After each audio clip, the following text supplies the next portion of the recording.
नमस्कार, मी मनोज भोयर. मॅक्स महाराष्ट्रमध्ये आपल्या सर्वांचं स्वागत. 14 जानेवारी पासून भारत जोडो यात्रा सुरू होते. काँग्रेसने काल नाव दिलेलं आहे भारत न्याय यात्रा.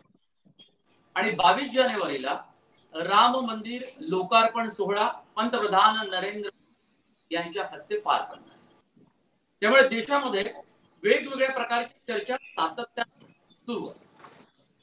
भारत जोडोच्या पहिल्या टप्प्यामध्ये सर्वसामान्य लोकांसोबत काँग्रेसला जोडून घेण्याचा प्रयत्न राहुल गांधींच्या नेतृत्वात झाला. भारत जोडो यात्रा आणि राहुल गांधी इतकाच सीमित विषय असल्याचं सांगण्यात आलं असलं तरी काँग्रेस सोबत सुद्धा त्या यात्रेला जोडून घेण्यात आलं. आणि 5 राज्यांच्या निवडणुकीत तेलंगणा वगळता काँग्रेसला उर्वरित 4 राज्यामध्ये या भारत जोडो यात्रेचा फारसा फायदा झाला नाही असा भाजपचा काँग्रेसचा दावा वेगळा. आताच्या सगळ्या राजकीय परिस्थितीच्या अनुषंगाने आपण चर्चा करणार आहोत. भारत जोडो यात्रा नरेंद्र मोदी यांचा लोकसभा निवडणुकीचे पडघम बाजू लागलेले आहेत. तारखा काही दिवसातच त्याची घोषणाही केली जाईल. या सगळ्या मुद्द्याच्या अनुषंगाने आपण चर्चा करणार आहोत. भाजपचे ज्येष्ठ नेते आणि प्रवक्ते मधु चव्हाण गेलेले आहेत, तर नाशिक काँग्रेसच्या प्रवक्त्या आणि नेत्या हेमलता पाटील आणि ज्येष्ठ राजकीय विश्लेषक रोहित चंदावरकर हे सुद्धा या चर्चेमध्ये सहभागी झालेले आहेत. तिघांचं मी मनपूर्वक स्वागत करतो आणि चर्चेला सुरुवात करतो. आधी जातो काँग्रेसकडे, हेमलता पाटील यांच्याकडे. हेमलता, भारत जोडो यात्रेचा हा दुसरा टप्पा सर्वसामान्यांसाठी मानला जातो. तुम्ही नाव दिले त्याला, म्हणजे काँग्रेसनं भारत न्याय यात्रा. यात्रेचा अजेंडा हा लोकसभा निवडणुका डोळ्यासमोर ठेवून आखला गेलाय का, हा एक सर्वसामान्यांचा प्रश्न आहे. अर्थात सर्वांना न्याय देण्यासाठी ही यात्रा असून निवडणुकीसाठी ही यात्रा नाही, अशा प्रकारचा दावा हा काँग्रेसनं केलेला आहे. भारत न्याय यात्रेचा संबंध राजकारणाशी जोडणं हे पूर्णपणे चुकीचं आहे. भारत जोडो यात्रेचाही तो उद्देश नव्हता आणि ह्या दुसऱ्या टप्प्यातल्या यात्रेचाही तो उद्देश नाहीये. हा फक्त सर्वसामान्यांशी कनेक्ट होण्यासाठी, जे काही सर्वसामान्यांमध्ये दुःख आहेत, ज्या काही विवंचना आहेत आणि ज्या सोडवण्यासाठी त्यांना एका नेतृत्वाची अपेक्षा आहे, त्या सगळ्या विवंचनेसाठी, त्यांच्याशी कनेक्ट होण्यासाठी आणि त्यांच्या सुखदुःखामध्ये सहभागी होण्यासाठी, त्यांचा जो काही आवाज आहे तो सरकारपर्यंत पोहोचवण्यासाठी आणि मधला एक दुवा होण्यासाठी ही यात्रा आहे. त्यामुळे ह्या यात्रेला राजकीय अर्थाने बघणं हे पूर्णपणे चुकीचं आहे. याचा कुठल्याही निवडणुकांची, म्हणजे लोकसभा असेल, विधानसभा असेल आणि कुठल्याही निवडणुकांची या यात्रेचा काडीचाही संबंध नाहीये. फक्त लोकांमध्ये जाण्याचा, लोकांच्या भावना समजून घेण्याचा उद्देश या यात्रेमधून आहे. त्यामुळे राजकारण विरहित ही यात्रा आहे असं म्हणलं तर वावगं ठरू नये. भाजपने यावर टीका केली आहे की यापूर्वीच्या भारत जोडो यात्रेचा फायदा काँग्रेसला अजिबात झाला नाही आणि काँग्रेसच्या काही असा मत आहे की याचा फायदा काँग्रेसला झालाय. आता भाजपचे प्रवक्ते मधु चव्हाण आपल्यासोबत जोडले गेले. एक मिनिट, बोला. नाही, असं आहे की राजकीय पक्षाचा नेता हा विरोधी पक्षामध्ये ज्यावेळेला असतो किंवा तो पक्ष, त्यावेळेला 2 गोष्टीसाठी काही वेळेला यात्रा काढली जाते किंवा जनसंपर्क केला जातो. एक तर स्वतःच्या पक्षाचा जनाधार वाढावा ह्याच्यासाठी केली जाते, किंवा ज्या सरकारच्या विरोधामध्ये आपण जनसंपर्क करत असतो त्याला यात्रा म्हणा, संपर्क यात्रा म्हणा, नाव काही द्या, ते शासनाच्या विरोधात असतात. कुठलाही राजकीय पक्ष हा संन्यासाचा आश्रम नाही. राजकीय पक्षाचं अंतिम उद्दिष्ट आपल्या पक्षाचा जाहीरनाम्याची अंमलबजावणी करण्यासाठी सत्ता प्राप्त करणे असतं. आता 2 यात्रांची आपल्याला मी आठवण करून देतो, एक महाराष्ट्रातली आणि दुसरी देशातली. एक महाराष्ट्रामध्ये स्वर्गीय गोपीनाथराव मुंडे यांनी 1995च्या अगोदर शिवनेरी ते शिवाजी पार्क अशी 90 दिवसांची यात्रा काढली. ती यात्रेमध्ये मी सुद्धा होतो. त्यामध्ये 2 मुद्दे त्यांनी घेतलं होतं. राजकारणाचं गुन्हेगारीकरण आणि गुन्हेगारांचं राजकीयकरण हा एक मुद्दा, आणि शरद पवार साहेबांच्या विरोधामध्ये अनेक मुद्दे घेऊन त्यांनी रान उठवलं होतं. की ज्याचा उपयोग 1995 साली शिवसेना बीजेपी युतीला झाला. एका बाजूला माननीय बाळासाहेब महाराष्ट्रावर फिरत होते, दुसऱ्या बाजूला गोपीनाथराव फिरत होते. ही एक यात्रा, ती केवळ आपला जनाधार बीजेपीचा वाढावा हाच उद्देश होता. जनतेचं त्या ठिकाणी शिक्षण, जनतेला सहाणं करणं वगैरे वगैरे असतं, त्याला झलक असलीच तर थोडीशी असते. दुसरी होती रामरथ यात्रा. त्या यात्रेमध्ये राजकारण हे सुप्त होतं, परंतु राम जन्मभूमी मुक्त करावी यासाठी भारतीय जनता पार्टीने आपल्या मॅनिफेस्टोमध्ये त्याचा अंतर्भाव केला होता. म्हणजे जनतेला सत्ता आम्हाला द्या, आमचे हे कार्यक्रम आहे त्याच्यात राम जन्मभूमी आहे, त्यामुळे राजकारणाचा स्पर्श त्याला होताच. मी बीजेपी वाला असून सांगतोय. त्यामुळे अशा तऱ्हेचं काही बोलतायत ते बरोबर नाही. त्यामुळे आता त्यांचं दुसरी एक गोष्ट मी 1 मिनिट बोलतो आपल्याला. कुठल्याही एखाद्या नेता ज्यावेळेला राजकीय पक्षाचा जनसंपर्क करतो त्यावेळेला काही मुद्दे घेतो तो. त्या मुद्द्यांना घेऊनच जनतेपर्यंत जायचं असतं, ठिकठिकाणी बोलायचं असतं. आता काल काँग्रेसला जवळजवळ 125 वर्षाच्या वर झाली, नागपूरला अधिवेशन झालं आणि त्या अधिवेशनामध्ये काँग्रेसचा त्या तथाकथित जो काय असेल तो, मी त्या ठिकाणी त्यांच्या दृष्टीने काँग्रेसचा वैभवशाली इतिहास काय, नेहरूंच्या काळात हे होतं, इंदिरांच्या काळात हे होतं वगैरे वगैरे वगैरे हे सांगायला पाहिजे होतं. म्हणजे असाही वैभवशाली काँग्रेस देशाला अमुक केलं, त्याचे मोदींना शिवीगाळ करणं, संघाच्या नावाने बोटं मोडणं, बीजेपीला त्या ठिकाणी शिव्यागाळी करणं, म्हणजे राजकीय म्हणतो मी त्या ठिकाणी सामनाचे संपादक करतात ती शिवीगाळ म्हणत नाही, मी राजकीय अपशब्द वापरणं, याच्या पलीकडे दुसरं काय होतं, उद्देश काय होता. आणि माझं तुम्ही एकच वाक्य सांगतो आणि मी संपवतो माझं बोलणं, की नक्कीच मागची जी भारत जोडो यात्रा काढली ठिकठिकाणी त्यांची भाषणं विध्वंसाची होती. त्यांची भाषणं त्या ठिकाणी जोडण्याची नव्हती, भावनात्मक एकीची नव्हती, तर द्वेषपूर्ण होती. आता त्यांनी मुद्दा घ्यावा लागेल त्यांना. भारत न्याय यात्रा म्हणजे काय, अन्याय कुठे चाललाय, न्यायालयात चाललाय, आर्थिक क्षेत्रात चाललाय, शेतकऱ्यांवर चाललाय, विद्यार्थ्यांवर चाललाय, राजकारणावर चाललाय, या सगळ्याचा मुद्दे घेऊन बोलावं लागतं, तर त्याला क्रेडिबिलिटी येईल आणि त्याला लोक स्वीकारतील. नाहीतर डोंबारी, म्हणजे मी उपमा त्यांना देत नाहीये, मी कोणाचा अवमान करू इच्छित नाही, मी करणार नाही. म्हणजे एखाद्या रस्त्यावर कोणी खेळ मांडला तर तिथेही लोक जमतात आणि लोक जमल्यानंतर काय, म्हणजे उदाहरणार्थ डोंबाऱ्याचा खेळ घ्या, लोक जमतात आणि मग खेळ झाल्यानंतर ती खेळणारी जी किंवा खेळवणारी बाई आई त्या मुलाची किंवा मुलीची असते, ती वाडगं घेऊन सगळीकडे फिरते. काही लोक दान टाकतात, निम्मेपेक्षा अधिक पसरतात, डिस्पर्स होतात, त्यामुळे गर्दी जमेल. कारण राहुल गांधी एका पक्षाचे नेते आहेत, काय बोलतात त्या ऐका लोक येतील. त्यामुळे मी कुठल्याही प्रकारचं राजकीय अभिनिवेशाने बोलत नाही, याचा शून्य उपयोग आहे. आणि नेत्याची क्रेडिबिलिटी असावी लागते यात्रा काढायला. राहुल गांधींची क्रेडिबिलिटी राजकीय दृष्ट्या मी नम्रपणे सांगतो की नाही आहे काही, की त्यांना लोकांनी गांभीर्याने घ्यावं अशी. अर्थात म्हणजे भाजपनं हा आरोप केलाच आहे या नव्या यात्रेच्या निमित्तानं की राहुल गांधीच्या भारत जोडो यात्रेला लोकांनी नाकारलं, पण अर्थात काँग्रेसला त्याचा फायदा काही प्रमाणात झाला, राहुल गांधींचा चेहरा पुढे आला. एक तुम्ही गोपीनाथ मुंडे यांच्या यात्रेसंदर्भात तुम्ही उल्लेख केला मधुजी, हे खूप चांगलं झालं. भाजपचे नेते असून, प्रवक्ता असून सुद्धा तुम्ही परखड मत मांडलं. पण दुसरीकडे तुम्ही लालकृष्ण अडवाणींच्या रथयात्रेचा उल्लेख तुम्ही राम यात्रा या अर्थानं केला असावा असं मला वाटतं.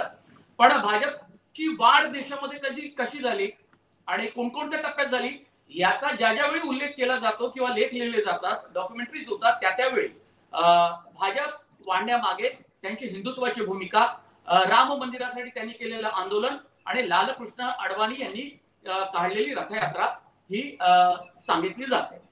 मी राजकीय विश्लेषक रोहित चंदावरकर यांच्याकडे जातो. दोघांचंही म्हणणं आपण ऐकलं, आपल्याला काय वाटतं? मनोज, दोघांचं म्हणणं जे आहे ते थोडंफार अपेक्षित आहे त्या पद्धतीनेच आहे. म्हणजे कोणत्याही चर्चेत आजकाल आपण बघतो की काँग्रेसचे प्रवक्ते असतील किंवा भाजपचे प्रवक्ते असतील, वेगवेगळ्या प्रवक्त्यांबरोबर अनेक वेळा वेगवेगळ्या चर्चांमध्ये मी सहभागी झालोय. तर ज्या पद्धतीने अपेक्षित असतं त्या पद्धतीनेच त्यांनी ते मत मांडलेलं आहे.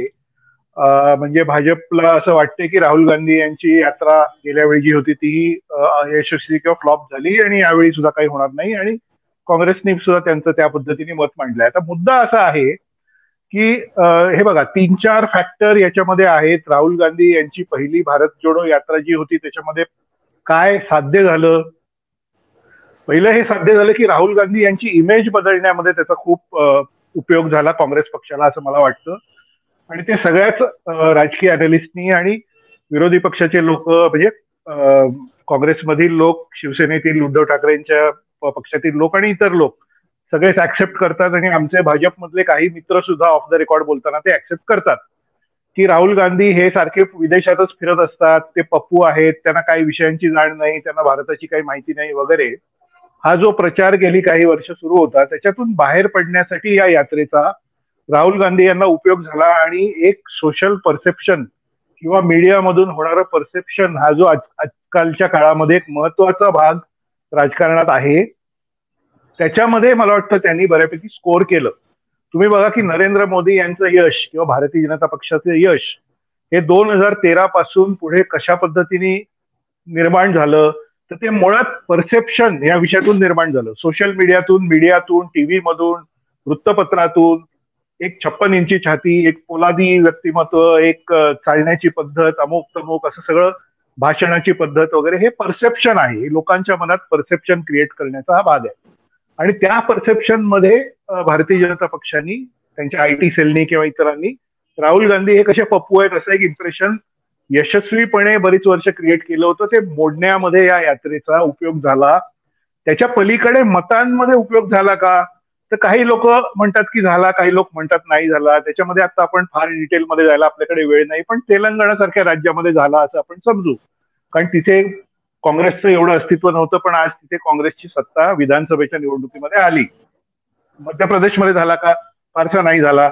इतर राज्यांमध्ये झाला का, नाही झाला, वगैरे वगैरे. आता पुढचा मुद्दा मला असा मांडायचा आहे की हे परसेप्शन एका बाजूला क्रिएट होत असताना आणि राहुल गांधी हा एफर्ट घेत असताना, दुसऱ्या बाजूला खालच्या पातळीवर कार्यकर्त्यांची फळी जी आहे मोठ्या प्रमाणावर जी लागते, जी आवश्यक असते, ती काँग्रेस पक्षाकडे आता आहे का अस्तित्वात, हा मुद्दा आहे.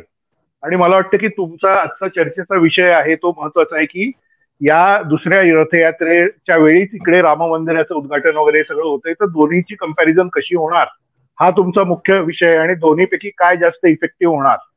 तर मला असं वाटतं की हे बघा, राहुल गांधी यांची सिन्सिअरिटी आहे, त्यांना वाटतंय की आपण हे केलं पाहिजे. त्यांच्याबरोबर एक 100-150 जोडलेले कार्यकर्ते जे पूर्ण त्यांची यात्रा आहे, ते काय 70 दिवस 80 दिवस असेल, पूर्ण चालतात. मग त्या जिल्ह्यातले 100-200 कार्यकर्ते जमतात किंवा काही शेतकरी जमतात वगैरे, आणि त्याच्यामुळे एक मीडियामध्ये परसेप्शन होतं की या पद्धतीने यात्रेला खूप प्रतिसाद मिळाला आहे आणि जोरात हे सुरू आहे वगैरे. पण प्रत्यक्ष निवडणूक जेव्हा येईल, एप्रिलमध्ये निवडणूक येईल, त्यावेळी जे बूथ पातळीवर पन्ना प्रमुख, बूथ प्रमुख, शाखा प्रमुख या लेवलला जे RSSचं संघटन आहे, अभाविपचं संघटन आहे किंवा भाजपचं संघटन आहे, आमचे मित्र मधुजी मान्य करतील, ते त्यांना हा मुद्दा आवडेल की ते खूप 20 वर्ष, 30 वर्ष, 40 वर्ष बांधण्यात आलंय आणि ते काँग्रेस बांधू शकलेली नाही. काँग्रेसच्या इथल्या प्रवक्त्यांसाठी मी एक सांगतो की माझं स्वतःचं इम्प्रेशन आहे की राहुल गांधी खूप एफर्ट घेत आहेत त्यांच्या बाजूने. आपण दोन्ही बाजू बघतोय, आपण निष्पक्षपणे हा विषय मांडतोय पत्रकार म्हणून. राहुल गांधी खूप एफर्ट घेत आहेत, KC वेणुगोपाल आहेत, जयराम रमेश आहेत, बाकी सगळे आहेत, एक 100-200 डेडिकेटेड कार्यकर्ते आहेत, सगळं ठीक आहे. पण जेव्हा बंगालमधून ही यात्रा सुरू होईल, म्हणजे मणिपूरमधून निघेल, बंगालकडे येईल, तर तिथे ममता बॅनर्जी राहुल गांधी बरोबर खरंच एक दिलाने असणार आहेत का? पुढे ही बिहारला टच करून मध्य प्रदेशात येईल, तर बिहारमध्ये नितीश कुमार खरंच त्यांच्याबरोबर एक दिलाने असणार आहेत का? असे फॅक्टर आहेत. आणि या राज्यांमध्ये, बंगाल असो, बिहार असो, महाराष्ट्र असो, इथे काँग्रेसची गेल्या 30 वर्ष, 25 वर्ष, 30 वर्ष, 40 वर्षात, ज्याला केडर म्हणतो आपण, पार्टीला जे केडर लागतं, एक कार्यकर्ता लेवलला एक मजबूत ऑनेस्ट माणसं लागतात काम करणारी, ती उरलेली नाहीत. कारण महाराष्ट्रामध्ये शरद पवार हे काँग्रेस म्हणजे सोनिया गांधी यांच्याशी मतभेद होऊन बाहेर पडले. 99 पासून युतीमध्ये आघाडीमध्ये राहिले, ठीक आहे, पण ते बाहेर पडले आणि त्यांनी स्वतःचा पक्ष काढला. हेच पश्चिम बंगालमध्ये ममता बॅनर्जी यांच्याबद्दल झालं, हेच दक्षिणेतल्या राज्यात झालं. आणि दिल्लीची हायकमांड एका प्रेरणेने काहीतरी करत असेल, पण राज्य पातळीवर, जिल्हा पातळीवर कार्यकर्ते आणि तेवढं उरलं आहे का, हा प्रश्न आहे. आता आपण दुसरी बाजू बघू. शेवटचा मुद्दा या नॅरेशन मधला माझा तो असा आहे की राम मंदिराची निर्मिती आणि त्याचं जे काही उद्घाटन किंवा तिथे प्राणप्रतिष्ठा वगैरे जे काय आहे त्याचं ज्या जबरदस्त पद्धतीने सोशल मीडियावरून किंवा अन्य सगळ्या माध्यमातून प्रचंड प्रचार आणि प्रसार जो काही सुरू आहे तो आता BJP has become like a election winning machine. हे मी नेहमी म्हणतो की ते एक जॅगरनॉट ज्याला म्हणतो जगन्नाथाचं रथ, त्याच्यावरनं ब्रिटिशांनी काढलेला शब्द जॅगरनॉट तसं झालेलं आहे. त्याच्यामध्ये माध्यमं पण सहभागी झाली आहेत, सगळं सहभागी झालंय. तर त्याच्यात कोण तिकडे जाऊन रडतंय काय करतंय वगैरे ते आपण बाजूला ठेवू मुद्दे.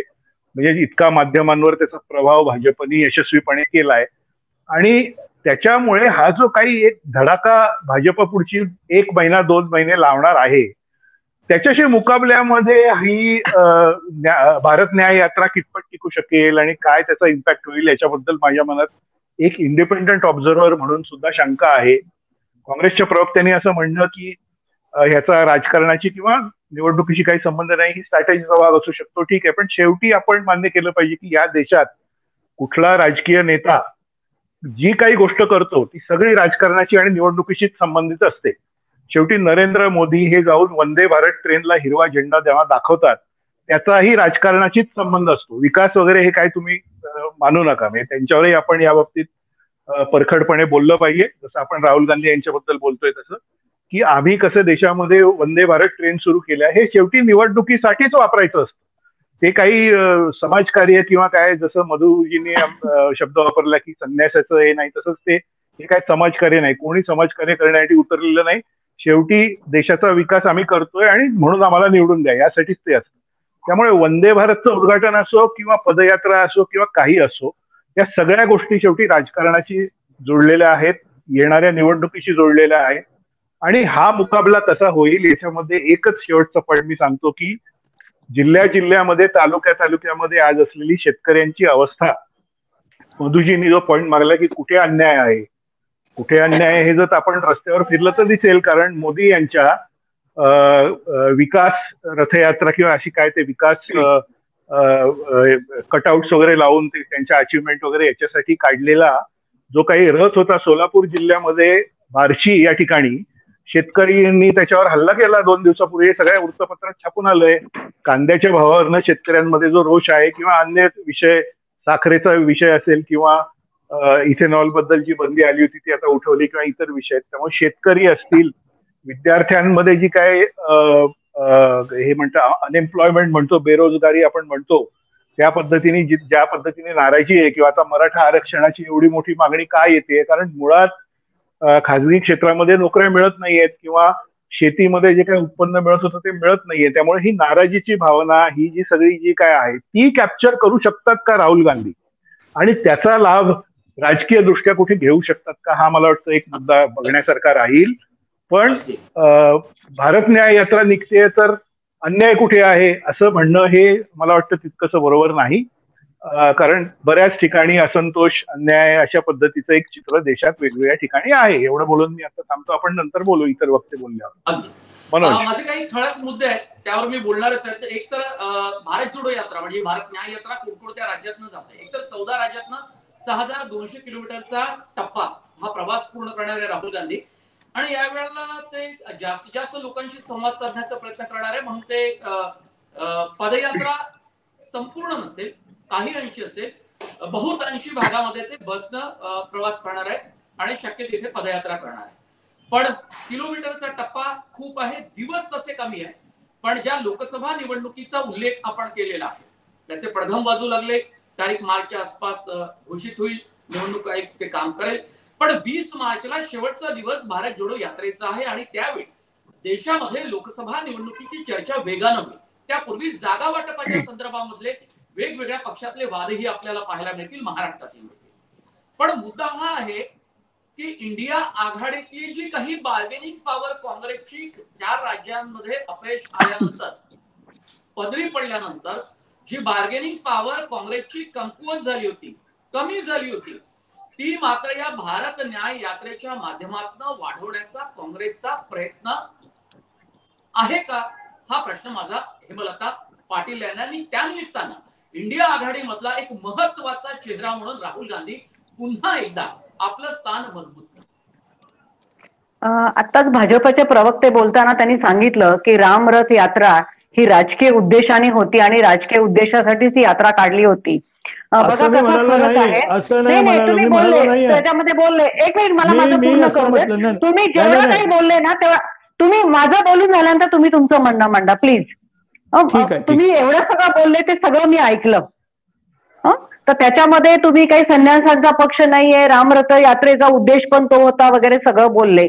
हाच फरक आहे मुख्यतः की बीजेपी हा 24/7 फक्त इलेक्शन मोड मध्ये असतो आणि राजकारणामध्ये निवडून येण्यासाठी जे काही करायचं ते सगळं करण्याची भाजपची मनोवृत्ती आहे. त्याविरुद्ध काँग्रेस हा स्वातंत्र्यपूर्व काळापासून लोकांशी कनेक्ट झालेला पक्ष आहे. स्वातंत्र्य लढ्यामध्ये देशाला स्वातंत्र्य मिळवण्यामध्ये सुद्धा काँग्रेसचा सहभाग होता. त्यामुळे काँग्रेसच्या विचारसरणीमध्ये फरक आहे. त्यामुळे प्रत्येक गोष्ट राजकारणाशी जोडायची आणि इलेक्शन पॉलिटिक्सशी जोडायची हे पूर्णपणे चुकीचं आहे आणि काँग्रेसने ते आजपर्यंत केलेलं नाहीये. कालच्या सभेचा उल्लेख झाला त्याच्यावरती एक वेगळी चर्चा होऊ शकते, परंतु बीजेपी बद्दलच बोलायचं होतं का? या देशाचे पंतप्रधान हाऊसमध्ये किंवा कुठल्याही प्रांतामध्ये निवडणुकीला गेले तर त्यांची सुरुवात नेहरूंपासून होते आणि प्रत्येक गोष्टीमध्ये काँग्रेसला म्हणजे शिराशाप हे शब्द वापरावे लागतील. हे देशाचा सर्वोच्चपदी बसलेला व्यक्ती करतो. त्यामुळं भारतीय जनता पक्ष कशा पद्धतीने निवडणुकीचं राजकारण करतो, कशा पद्धतीने सभेमध्ये त्यांचे सर्वोच्च नेते बोलतात, हाही एक चिंतनाचा विषय आहे. या दोन गोष्टी राहिल्या. तिसरी गोष्ट राहुल गांधींची क्रेडिबिलिटी. आता जे घराणं देशासाठी स्वतःवरती गोळ्या झेललेल्या आहेत, ज्यांच्या आजी त्या पद्धतीने गेलेल्या आहेत, ज्यांचे वडील त्या पद्धतीने गेलेले आहेत आणि जी व्यक्ती आजपर्यंत डाऊन टू अर्थ लोकांसाठी सतत लोकांमध्ये राहण्याचं काम करते त्या व्यक्तीला तुम्ही काहीही म्हटले म्हणजे त्या व्यक्तीला तुम्ही काहीही दूषणं लावली तरी लोकांसमोर त्यांची एक प्रतिमा आहे. ठराविक मीडिया हातामध्ये घेऊन ठराविक पैशांचा उपयोग करून एखाद्या व्यक्तीची इमेज डॅमेज करणं सोपं आहे, परंतु ते सातत्याने लोकांच्या समोर तीच इमेज ठेवणं बरोबर होत नाहीये. आणि लोकांना आता राहुल गांधी नक्की काय आहेत, तुम्ही जो त्यांच्यावर प्रचंड पैसा खर्च केला त्याच्यामध्ये राहुल गांधी नक्की काय आहेत हे लोकांना समजलेले आहेत. ह्या तीन गोष्टी. दुसरा सगळ्यात महत्वाचा गोष्ट म्हणजे ही यात्रा कशासाठी आहे. आज माझी अशी अपेक्षा होती की या यात्रेचा उद्देश त्याच्याबद्दल खरी चर्चा अपेक्षित होती मला.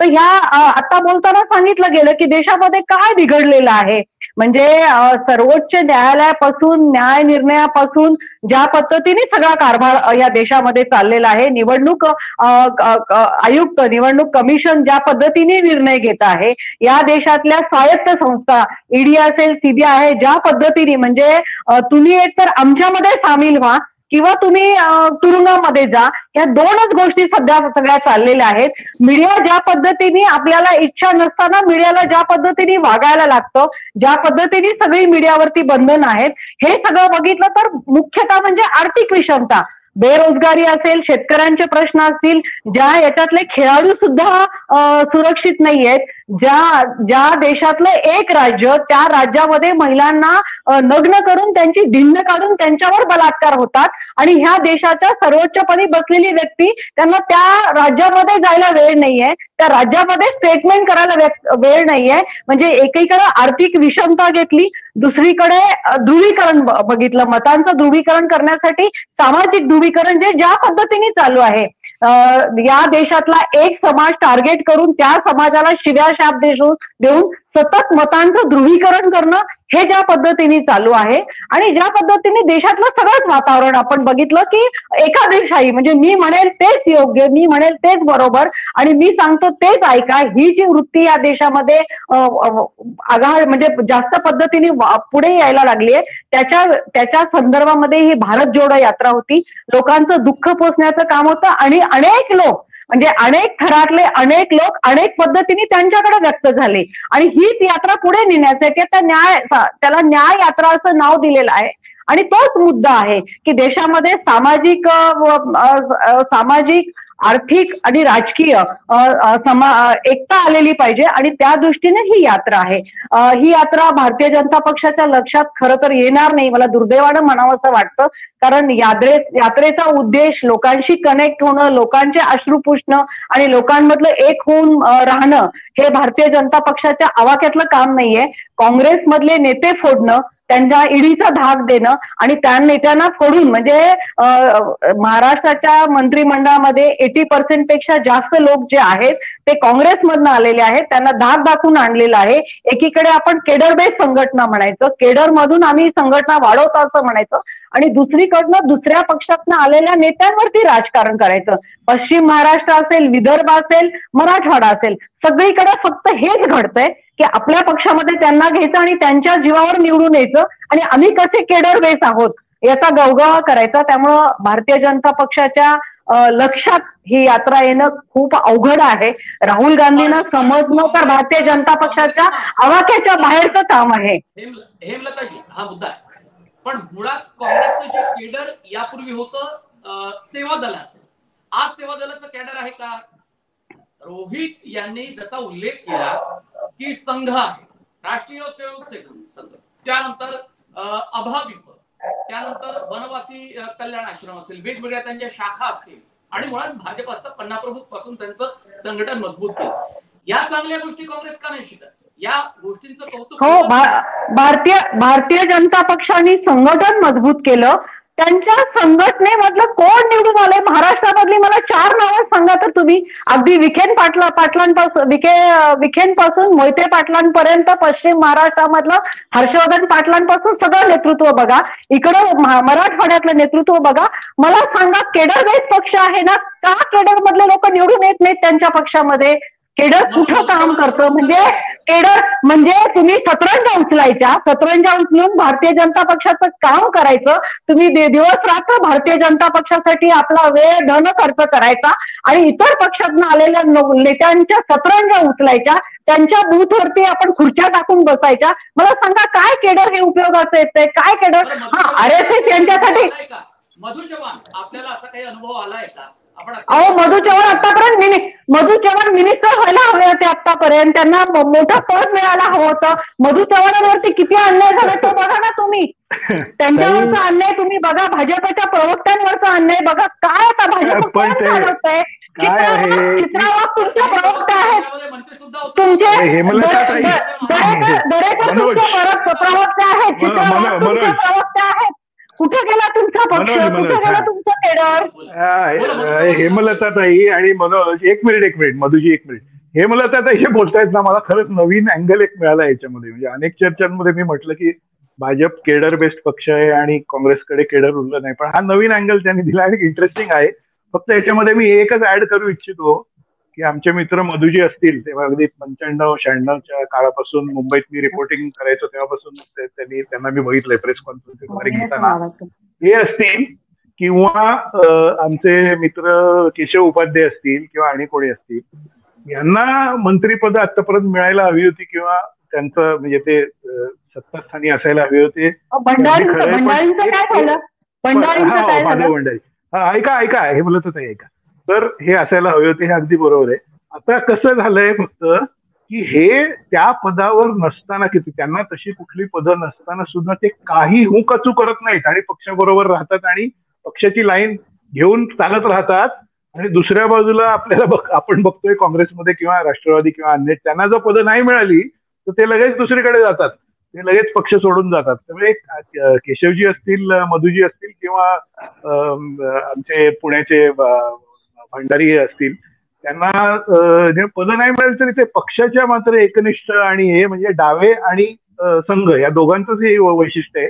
काही पदं नाही मिळाली तरी ते त्यांच्या राजकीय लाईनवर एकदम प्रामाणिक राहून त्या पक्षाचं काम करत राहतात. हा प्रकार आपल्याला फक्त काँग्रेस आणि राष्ट्रवादीमध्ये दिसत नाही.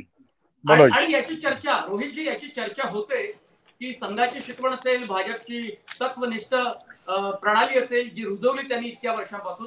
एका मुद्द्याचं उत्तर मला हेमलता ताई यांनी दिलं नाही. त्यांचं एक म्हणणं होतं की ज्या मुद्द्यांवर आधारलेली ही भारत न्याय यात्रा आहे त्याचा उल्लेख मात्र चर्चेत होत नाही. ते तुम्हाला सांगावं लागेल हेमलता ताई की ही यात्रा आणि त्याचा उद्देश कशासाठी. त्याचे काही मी तुम्हाला सांगितलं माध्यमांनी जर काढले तर त्यावर तुम्ही बोट ठेवू नका, राग मानू नका. माझा मुद्दा रोहितजी, आता तुम्ही त्याचं विश्लेषण करू शकाल की भारत न्याय यात्रेत काँग्रेस आपली बार्गेनिंग पॉवर मजबूत करू शकते का, आणि इंडिया आघाडीच्या व्यासपीठावर राहुल गांधी यांचा चेहरा ठसठशीतपणे या यात्रेनंतर पुढे येऊ शकेल का? कारण ही 20 मार्च त्यांची शेवटची या यात्रेची तारीख आहे. आणि दुसरीकडे पक्षाचे अध्यक्ष मल्लिकार्जुन खरगे यांना संयोजक पदाचा निमंत्रण हे ममता बॅनर्जी आणि अरविंद केजरीवाल यांच्याकडून आलं होतं. त्यांनी अनुमोदन केलं होतं केजरीवालांनी, पण त्यानंतर ते पुढे काही झालं नाही, तो प्रस्ताव बारगळला. पण यावेळी वेगळी परिस्थिती असू शकते. हे बघा मनोज, राहुल गांधी यांच्यासाठी ही सगळी निवडणूक मला उत्तर द्यायला संधी द्याल की नाही? मधुजी तुम्ही बोला ना. ताई एवढा वेळ बोलल्या. तुमच्याकडे येतो, मी येतो तर मी थोडक्यात घेतो. आता हे बघा, असं आहे की राहुल गांधी यांच्यासाठी, मनोज, राहुल गांधी यांच्यासाठी एका अर्थाने मेक और ब्रेक असल्यासारखी परिस्थिती अशासाठी आहे कारण 19च्या निवडणुकीमध्ये पहिल्यांदा 19ची लोकसभा निवडणूक झाली ना, त्याच्यामध्ये पहिल्यांदा राहुल गांधी यांच्या नेतृत्वाखाली सगळं संघटन उभं राहिलं आणि त्याच्यात काँग्रेसचा फारसा चांगला परफॉर्मन्स नव्हता, हे आपल्याला सगळ्यांना लक्षात आलं किंवा आठवत असेल. आता हा सेकंड चान्स आहे आणि सेकंड चान्स जर नाही तुम्हाला साध्य करता आला तर मग तिसरा चान्स वगैरे असं काही होण्याची शक्यता कमी आहे. म्हणजे विरोधी पक्ष म्हणून जे काही सगळे पक्ष आहेत, केजरीवाल असतील, ममता बॅनर्जी असतील, नितीश कुमार असतील किंवा आणि कोणी सगळे आहेत, ते एका अर्थाने काँग्रेसच्या जागा लोकसभेमध्ये इतर कोणाहीपेक्षा जास्त आहेत म्हणून काँग्रेसकडे समन्वयक पद वगैरे देत आहेत किंवा त्या पद्धतीने त्याच्याकडे बघतायत. पण राहुल गांधी यांनी पूर्ण मेहनत घेऊन पुढचे 3-4 महिने जर काहीतरी इफेक्ट दाखवला नाही तर मात्र 24 नंतर काँग्रेसचा मेजर पद्धतीने अस्त सुरू होईल आणि केवळ रिजनल पार्टीज, प्रादेशिक पक्ष ज्याला आपण म्हणतो, दक्षिण भारतातली सगळी राज्य असतील, महाराष्ट्र असेल, बंगाल असेल, सगळीकडे प्रादेशिक पक्ष आहेत. ओडिसा सुद्धा तुम्ही बघा, प्रादेशिक पक्षांचं राज्य आहे. काँग्रेसला त्यांना जबरदस्तीने बरोबर ठेवून आपलं काहीतरी त्यांच्या बरोबर कारभार करावा लागतोय. पूर्वीसारखी परिस्थिती राहिली नाही की काँग्रेसचा राष्ट्रीय एक प्रेझेन्स आहे असं. त्यामुळे हिमाचल, कर्नाटक आणि तेलंगणा वगळता बाकी कुठे काँग्रेसचा तसा प्रभाव नाही. पंजाब सुद्धा आम आदमी पार्टीकडे गेलं वगैरे. हे चित्र बघता ही मेक और ब्रेक लढाई आहे. त्या अर्थाने मी म्हणतोय की ही भारत न्याय यात्रा किंवा आधीची भारत जोडो यात्रा, याचा एफर्ट जो राहुल गांधी घेत आहेत तो अगदी महत्वाचा आहे त्यांच्या दृष्टीने. कारण त्यांना ते प्रूव्ह करायचं आहे की आम्ही टिकू शकतो, आम्ही नेतृत्व देऊ शकतो. आणि त्याचा अजेंडा काय असणार आहे? अजेंडा सरळ हा असणार आहे की शेतकऱ्यांमध्ये, विद्यार्थी वर्गामध्ये, तरुणांमध्ये ही बेरोजगारी किंवा शेतमालाला भाव न मिळणं किंवा महागाई या मुद्द्यांवरून असंतोष आहे, ते आपल्याला मान्य करायला पाहिजे. ग्रामीण भागामध्ये सगळीकडे तो असंतोष आहे. मी मगाशी म्हटलं त्याप्रमाणे जी काही एक म्हणजे मोदी यांचे कटआउट्स वगैरे लावून जी काही ती, त्याला नाव काय मी विसरलो, ते एक रथ त्यांनी बनवलेले आहेत, रथ, मोदी रथ किंवा संकल्प, विकास संकल्प यात्रा, अशा पद्धतीने त्यांनी ते ट्रस्ट, ते महाराष्ट्रामध्ये काल बार्शीमध्ये आणि त्याच्या 2 दिवस आधी आणखी कुठेतरी ते शेतकरी ते काठ्या वगैरे घेऊन त्याच्या विरोधात ते तोडायला गेले, अशा बातम्या पेपरमध्ये आलेल्या आहेत. मोदी सरकार हा मुद्दा महत्वाचा होता की मोदी सरकार का म्हटलं जातं, मोदींचं नाव का दिलं? तर हे एका वाक्यात संपवतो. तर त्याच्यामुळे हा जो नाराजीचा भाग शेतकरी किंवा विद्यार्थी वर्ग किंवा अनएम्प्लॉयमेंट वगैरे याच्यामुळे आहे, त्याचा कसा राजकीय उपयोग करता येईल हा मला वाटतं या यात्रेचा उद्देश आहे. काँग्रेस पक्षाचे प्रवक्ते ते मान्य करतील, हा उद्देश आहे. तो तसा गेल्याही वेळी तोच होता की असंतोष आणि महागाई आणि हे सगळं आहे त्याला एक आवाज देणं, हा उद्देश आहे, दुसरा काही उद्देश नाही. मनोज, मधुबाईंना काही बोलायचं होतं?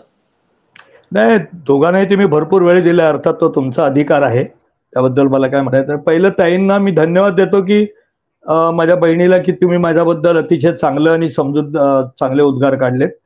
परंतु आणि माझ्या मित्रांनी कबूल केलं की आम्ही कसे निष्ठेने राहतो. 2 गोष्टी सांगतो. पहिला, आपल्या वाक्यात मी मगाशी सुरुवातीला बोलताना रामरथ यात्रा ही राजकारणाशी नव्हती पूर्णता, हा त्याच्यात राजकारणाचा थोडासा स्पर्श होता, हे बोललोय मी.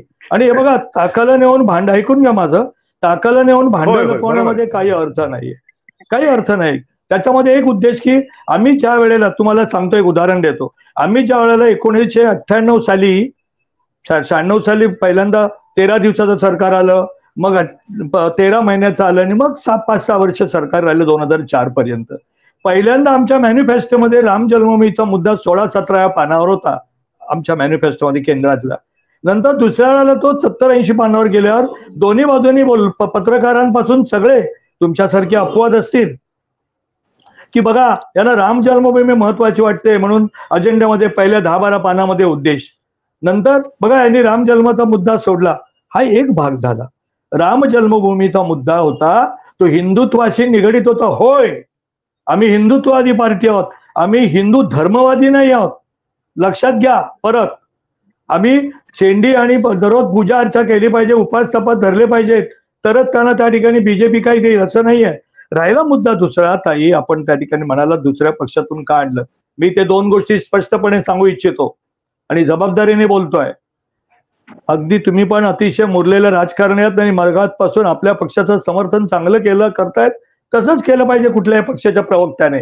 म्हणजे त्याच्याबद्दल वाद नाही, पण मुद्दा काय तुम्ही फोडाफोडीचं राजकारण म्हणतात. आम्ही असे जनसंघापासून वाढत वाढत वाढत वाढत गेलो होतो. आमच्यावर छाप मारली गेली. हे शेटजींच्या भटजींचं काय, हे गांधींचे खुनी आहेत. महात्मा गांधींचे दुर्दैवी त्या ठिकाणी अंत झाला ज्या नथुराम गोडसेने महाचूक करून ठेवली.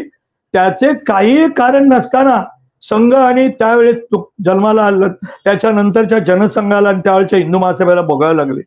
महाराष्ट्रात ब्राह्मणांची घरं जाळली गेली.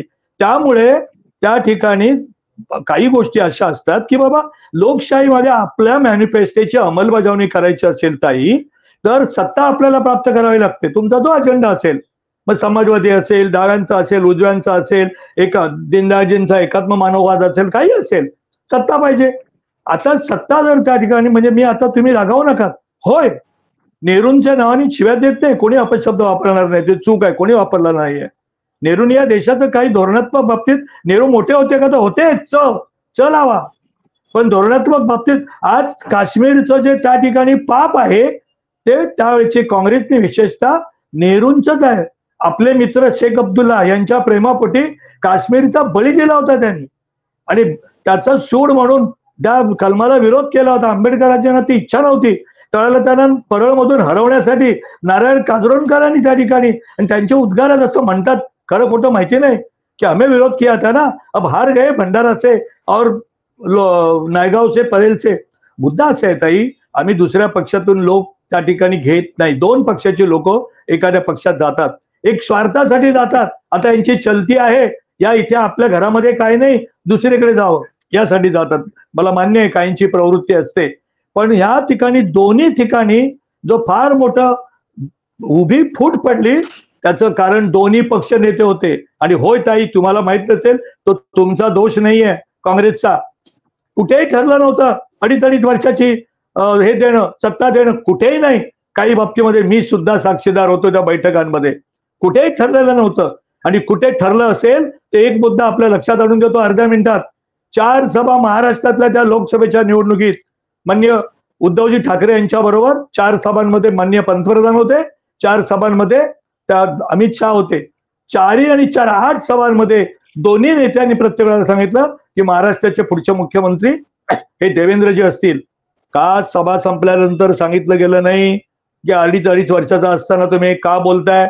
13 ऑक्टोबर 1919ला 2019ला कोणीतरी विचारलं अमित शहाजींना की तुमचा पुढचा मुख्यमंत्री कोण. तेवढ्याला नॅचरली देवेंद्रजी. तेवढ्याला वरळीला तर फोटो बॅनर्स लागले आहेत की पुढच्या मुख्यमंत्री आदित्य ठाकरे. तेवढ्याला हो आम्ही मालूम नाही. त्यावेळेला का बोललं नाही. मुद्दा असा अक्षरशः खंजीर खुपसला पाठीमध्ये.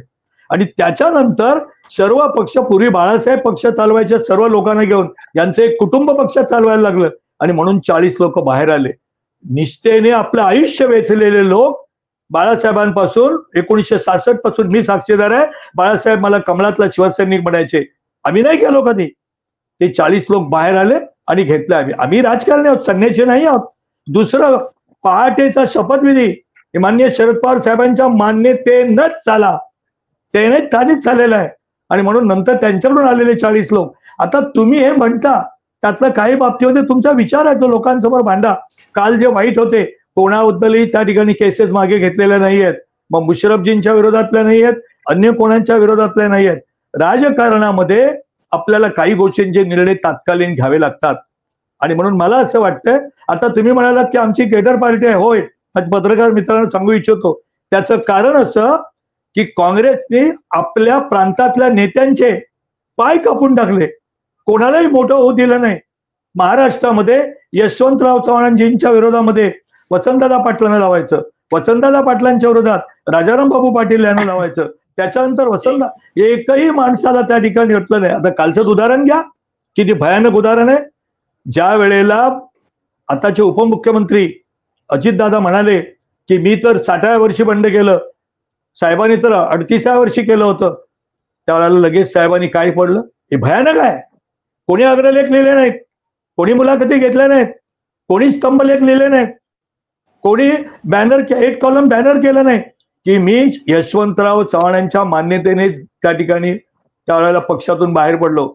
ज्या वेळेला माननीय मी त्यावेळेला नगरसेवक होतो, पुलोत फुटले त्यावेळेला, तर त्याच्यानंतर बाहेर पडले त्यावेळेला दुसऱ्या दिवशी वर्तमानपत्रात आलेले सगळे बातम्या वाचा, स्वर्गीय यशवंतरावजींच्या, शरद हे तू बरोबर नाही केलंस, हे काय ठीक झालं नाही. अशा तऱ्हेचं राजकारणामध्ये ज्यांची विश्वासार्हता काही नाही, महाराष्ट्राचं राजकारण काही प्रमाणामध्ये बिघडवलंय माननीय शरद पवार साहेबांनी.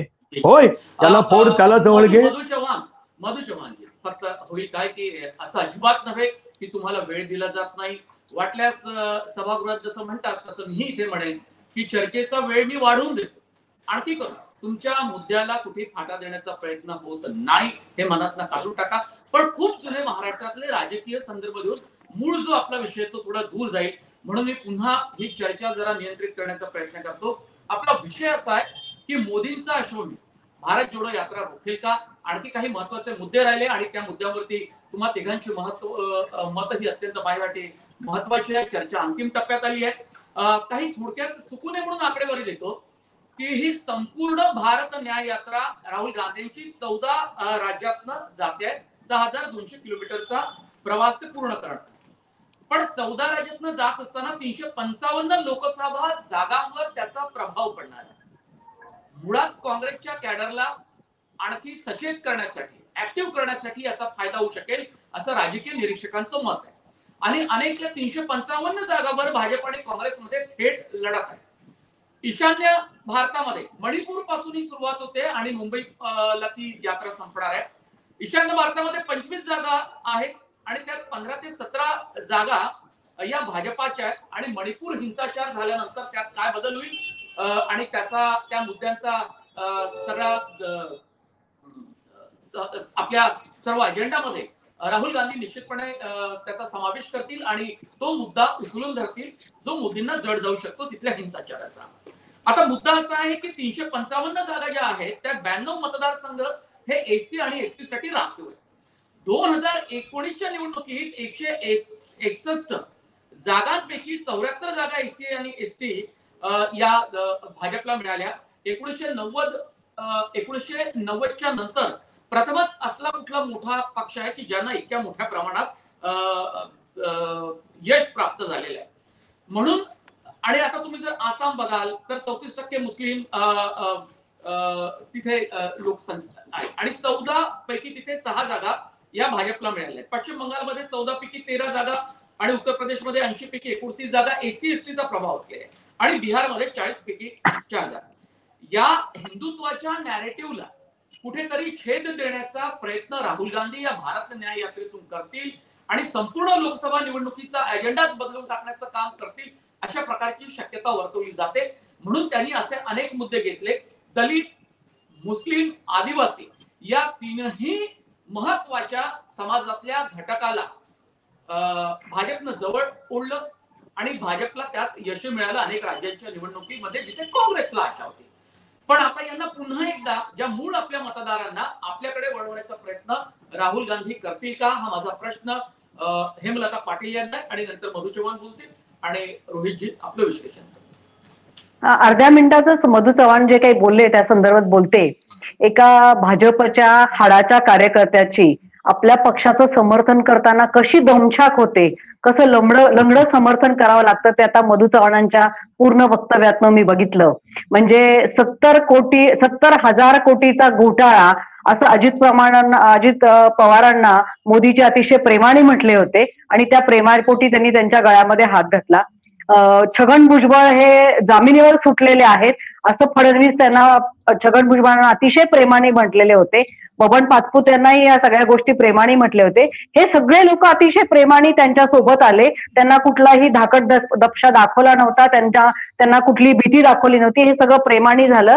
हे आता आपण थोड्या वेळासाठी मान्य करू.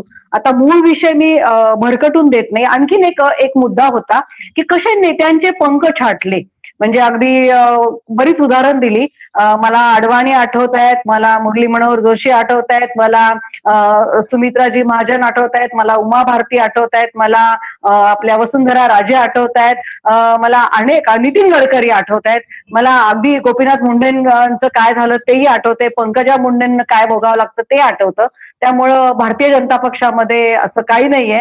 अतिशय सगळ्यांना म्हणजे खूप स्कोप दिला जातो आणि सगळ्यांच्या नेतृत्व गुणांचं अतिशय कौतुक केलं जातं. मधू चव्हाणांच्या वक्तव्यानं हे लक्षात आलं. आता ही चर्चा मला भरकटून द्यायची नाहीये. मुख्य मुद्दा जो आपण मांडला की मी अजूनही आपल्याला सांगते की दलितांना, ओबीसींना मतांच्या राजकारणासाठी राहुलजी जवळ करतायत का?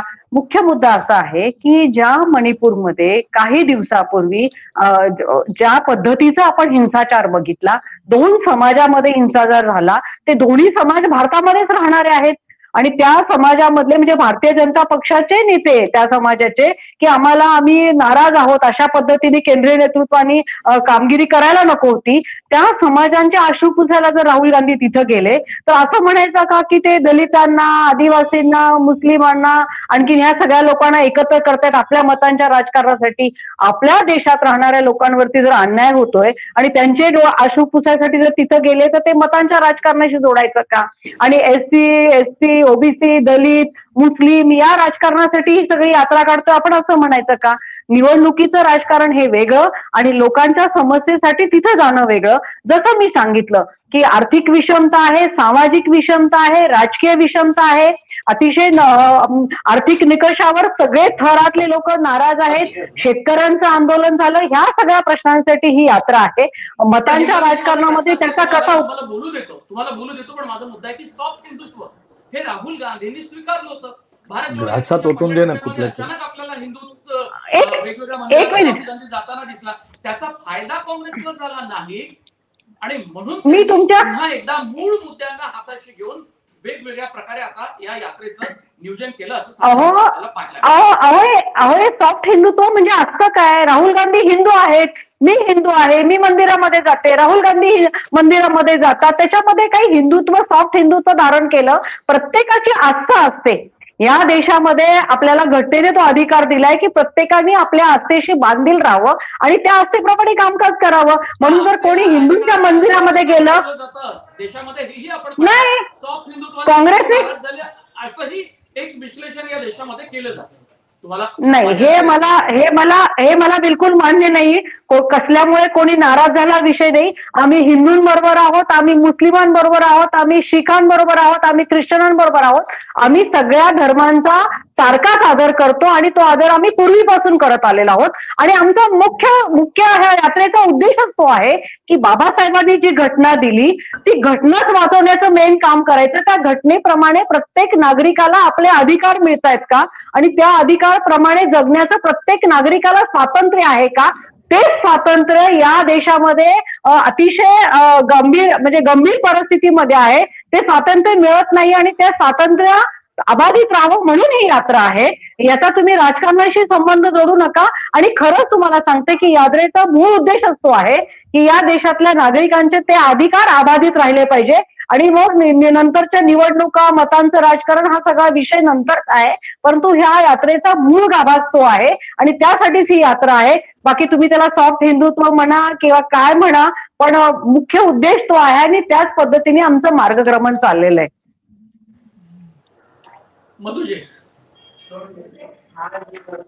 नाही, काय आपला प्रश्न काय आहे? मुळात माझा असा मुद्दा होता की सॉफ्ट हिंदुत्व राहुल गांधींनी स्वीकारलं पण राहुल गांधींना हे लक्षात आलं की सॉफ्ट हिंदुत्वाचा मुद्दा घेऊन सुद्धा आपल्याला कुठेही काही फायदा होत नाही, तो झालेला आपल्याला पाहायला मिळत नाही, उलट मुस्लिम नाराज सुद्धा झाले असते. पण आताच्या निवडणुकीमध्ये 2024च्या हिंदुत्वाचा मुद्दा हा अत्यंत महत्वाचा असेल आणि तो कदाचित भाजपच्या रणनीतीचा एक भाग असेल, अशी एक चर्चा होते आणि तो अजेंडा असावा असं राजकीय निरीक्षकांचं मत आहे.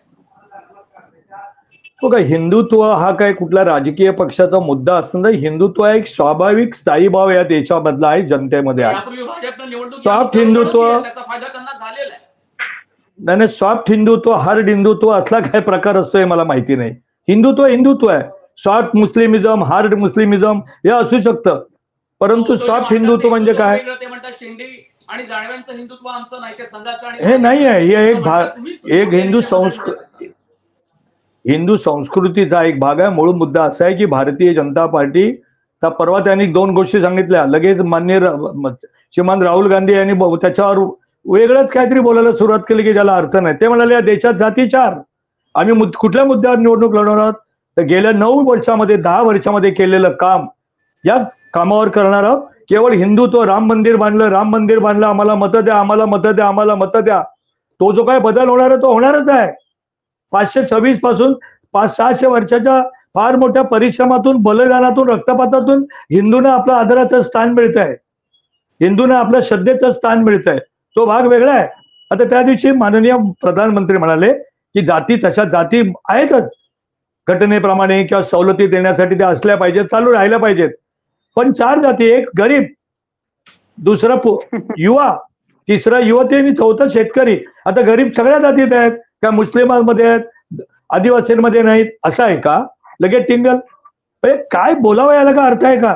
दुसरा मुद्दा असा आहे की यांची यात्रा कधी यशस्वी, न्याय यात्रा म्हणजे काय की जर एक 10 मुद्दे त्यांनी काढले, ग्रामीण भागात गेले, कुठे जिथे जायचे ते त्यांना तो अधिकार आहे. आपल्या पक्षाला ऊर्जितावस्था यावी म्हणून त्या ठिकाणी आमचा परमेश्वराजवळ प्रार्थना आहे की राहुल गांधींना पुढचं 10-15 वर्ष, 20 वर्ष काँग्रेसचं नेतृत्व मिळावं. ते जेवढे त्या पदावर राहतील तेवढा आमचा फायदा आहे. आम्ही सत्तेत अधिक काळ राहू, हा भाग वेगळा आहे. परंतु त्या ठिकाणी कुठले मुद्दे, या देशामध्ये ही सुरक्षा व्यवस्था यांची चुकीची आहे, आर्थिक नीती चुकीची आहे, परराष्ट्र धोरण चुकीचं आहे, युवाबद्दल धोरण चुकीचं आहे, या देशामध्ये युवकांबद्दल धोरण चुकीचं आहे. या अशा गोष्टी त्या ठिकाणी सांगितल्या गेल्या तर त्याला काहीतरी अर्थ राहील असं मला वाटतंय. आणि नंतर शेतकऱ्यांच्या बाबतीत धोरण चुकीचं आहे. कसं आहे, फेल झालं सरकार हे सांगायला पाहिजे. हे त्यांनी 3 राज्यांमध्ये सांगितलं, का नाही झालं? मग मध्य प्रदेशातून मोठ्या प्रमाणात ते फिरले होते. मध्य प्रदेशात दारुण पराभव का झाला? मी आनंद व्यक्त करत नाही, मी असं राजकारणात द्वेष ठेवणारा माणूस मी नाही ना, आमचा पक्ष आहे. का झाला दारुण पराभव? का त्या ठिकाणी इंडियाच्या नेत्यांना कमलनाथने येऊ दिलं नाही? का झाला छत्तीसगडमध्ये पराभव? का झाला राजस्थानमध्ये पराभव? मीडिया तर सगळं असं सांगत होतं की छत्तीसगडमध्ये सुद्धा एवढा त्या ठिकाणी विजय झालाय, परंतु बदल म्हणून होईल बदल. परंतु छत्तीसगडमध्ये तर त्यांच्या मुख्यमंत्र्यांनी केवढं बजेट खर्च केलं होतं. मध्य प्रदेशात कमलनाथनी केवढं आशा धरली होती, आता जाणार सगळं, असं होत नाही. आपण उत्तर मागूया हेमलता यांच्याकडनं. मोदींचा चेहरा हा ठळकपणे 4 राज्यातल्या यशानंतर पुढे आलेला आहे. मोदींचं कार्ड हे 2024 मध्ये चालणार आहे. याला राहुल गांधी कसे रोखणार? काँग्रेस आणि त्यानंतर इंडिया आघाडीकर नंतरचा विषय आहे, पण काँग्रेस मोठा पक्ष आहे, राष्ट्रीय पक्ष आहे, तो त्याला रोखू शकेल मोदींच्या या चेहऱ्याला, करिश्म्याला? मी तुमच्या एवढ्या प्रश्नाचं उत्तर देते आणि आपली रजा घेते, कारण मला 6 वाजता दुसरीकडे जायचंय. मी आपल्याशी मगाशी बोलले होते. आपण जे म्हटलं की मोदींचं कार्ड, मोदींचा चेहरा आणि कशा पद्धतीने राहुल गांधी त्या सगळ्याला रोखणार आहेत, तर देशामध्ये ज्या पद्धतीचं राजकारण चालू आहे, मतांची विभागणी होण्यासाठी ज्या काही पक्षांना बरोबर घेतलं असतं, मग ज्यामध्ये ए टीम आहे, बी टीम आहे आणि अशा पद्धतीने मतांची जी विभागणी होते, आपण बघितलं की इतर राज्यांमध्ये आमच्या सीट कमी आल्या, आमचा पराभव झाला, परंतु मतांची टक्केवारी काँग्रेसची आणि भाजपची 1 ते 1.5% फरक आहे. आणि त्याच्यामध्ये काही ज्या सरकारच्या योजना आहेत, म्हणजे मध्य प्रदेशमध्ये तर संपूर्ण शिवराज चव्हाणांचं ते यश होतं, ज्या पद्धतीने त्या योजना राबवल्या, ज्यांनी रॅली केल्या आणि त्या पद्धतीने केंद्र सरकारची जी संपूर्ण मदत झाली. परंतु ह्या सगळ्या या ज्या निवडणुका झाल्या त्याच्यामध्ये काँग्रेसने जी आश्वासनं दिली ती पाळण्यासाठी काँग्रेस नेहमीच कटिबद्ध राहिले. परंतु काँग्रेसने असं नाही केलं की इलेक्शन तोंडावर आली आम्ही 450 रुपये गॅस देतो म्हणायचं आणि इलेक्शन झाल्यानंतर आम्ही असं बोललोच नव्हतं असं म्हणायचं. त्यामुळं काँग्रेस आपल्या विचाराशी विचारधारेशी आपल्या प्रामाणिक आहे, आपल्या आश्वासनांशी प्रामाणिक आहे. आणि ज्या काही आमच्याकडनं चुका झाल्या, मतविभाजनी ज्या पद्धतीने होते, ज्या पद्धतीने पक्षांच्या मतांमध्ये फाटाफूट होते, ती सगळी आम्ही यापुढे लक्षात घेऊ आणि अतिशय समर्थपणे आम्ही आमची संघटना मजबूत करून पुढच्या येणाऱ्या सगळ्या निवडणुकांना आम्ही सामोरे जाऊ. आम्ही अतिशय चांगल्या पद्धतीने ह्या निवडणुका लढणार आहोत. त्याच्यामध्ये आमचे राष्ट्रीय अध्यक्ष आहेत, खरगेजी आहेत, सोनियाजी आहेत, राहुलजी आहेत आणि इतर सगळ्या पक्षांना, इंडिया आघाडी घटक पक्षांना सर्वांना बरोबर घेऊन अतिशय चांगल्या पद्धतीने हा जागांचा तिढा सुटेल आणि सगळ्यांना सन्मानजनक वागणूक देऊन ही निवडणूक आम्ही समर्थपणे लढणार आहोत. यापुढे जे काही होईल आपण बघू की कशा पद्धतीने आता पुढे आणखीन काही गोष्टी घडतायत, परंतु काँग्रेस आपल्या विचारधारेशी हरकत न घेता आम्ही ही नक्की निवडणूक लढवणार आहोत. धन्यवाद. मी पुढच्या वेळेला जास्त वेळ देऊन आपल्या चर्चेमध्ये नक्की सामील होईल. आपले धन्यवाद देते आपल्याला आणि मी आपली रजा घेते.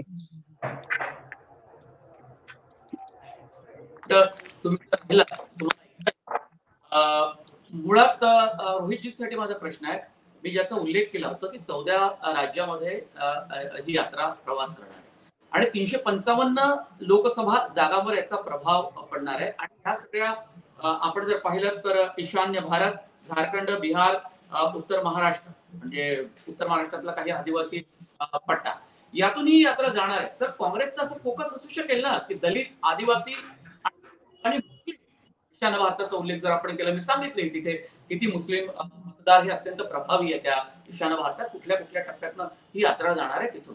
तर याचा फायदा काही काँग्रेसला होऊ शकेल का? मूळ जो काँग्रेसचा वोटर होता तो आपल्याकडे वळवण्याचा प्रयत्न लोकसभा निवडणुकीसाठी या यात्रेतनं होईल.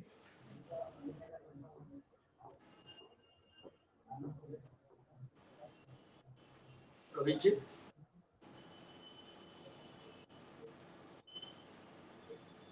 प्रश्न कोणाला आहे? त्यांना आहे की मला आहे?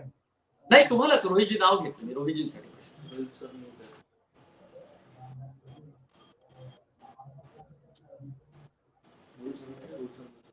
रोहितजी, माझा प्रश्न तुमच्यासाठी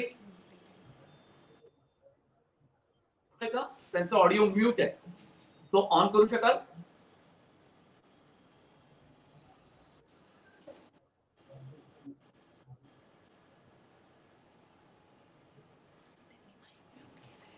रोहितजी, आमचा ऑडिओ आहे ना म्यूट आहे, तो जरा ऑन केला तर माझा प्रश्न तुम्हाला ऐकता येईल आणि उत्तर देईल. हा मनोज, सॉरी, आता मी ऑडिओ ऑन केलाय.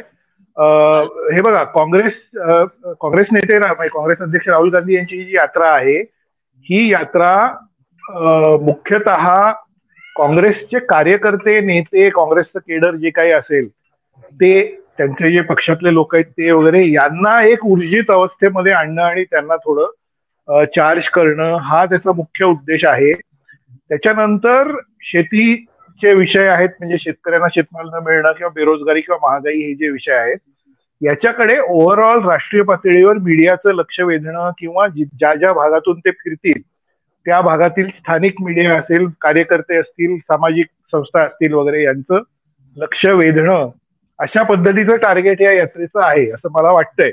ज्या पद्धतीची गेल्या वेळीची यात्रा होती त्याचंही तसंच डिझाईन होतं.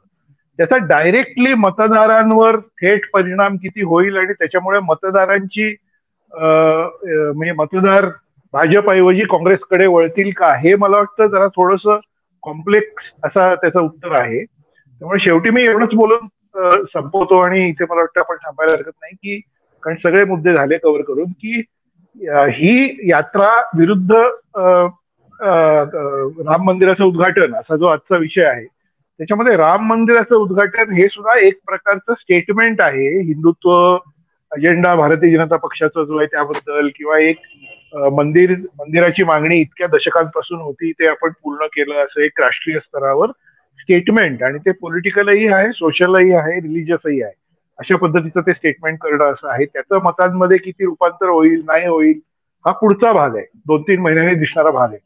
तसंच एक्झॅक्टली तसंच राहुल गांधी यांची यात्रा ही देशातली महागाई, बेरोजगारी आणि काही शेतकऱ्यांवर शेतमाल न मिळणं किंवा एक धार्मिक ध्रुवीकरण वगैरे या विषयांकडे लक्ष वेधणं आणि त्याच्याबद्दल स्टेटमेंट करणं की या गोष्टी देशामध्ये चुकीच्या आहेत वगैरे असं राहुल गांधी यांनी म्हणणं यासाठी आहे. त्याचं मतांमध्ये प्रत्यक्षात परिवर्तन कसं होईल नाही होईल हे मला वाटतं 1-2-3 महिन्यांनी आपल्याला दिसेल आणि ते आपण असं डायरेक्टली आता आपण त्याचा भविष्य आता असं वर्तवू शकत नाही की त्याच्यातनं तसा परिणाम होईलच किंवा नाही होईलच असा वर्तवू शकत नाही असं मला वाटतं. एवढं बोलून मी थांबतो. मनोज. धन्यवाद. रोहित चंदावरकर, ज्येष्ठ राजकीय विश्लेषक, मधु चव्हाण भाजपचे प्रवक्ता आणि हेमंत पाटील काँग्रेसच्या प्रवक्त्या नाशिकहून आपल्यासोबत जोडल्या गेल्या. अत्यंत साधकबाधक आणि चांगली चर्चा झाली.